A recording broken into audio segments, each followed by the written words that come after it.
गुणरत्न सदावर्तेंविरोधात शिवसेना उद्धव बाळासाहेब ठाकरे पक्ष आक्रमक झालाय। सदावर्तेंच्या कांचिलात लगावणाऱ्याला 1 लाख रुपयाचं बक्षीस देणार असल्याचं जाहीर करण्यात आलंय।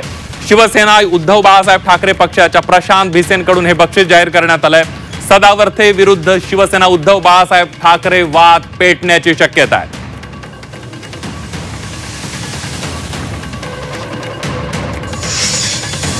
एक कुरड्या केसांचा कुत्रा बेंबीच्या देठापासून ओरडायला लागलाय, बोंबलायला लागलाय, शिव्या द्यायला लागलाय आपल्या मराठी माणसांना।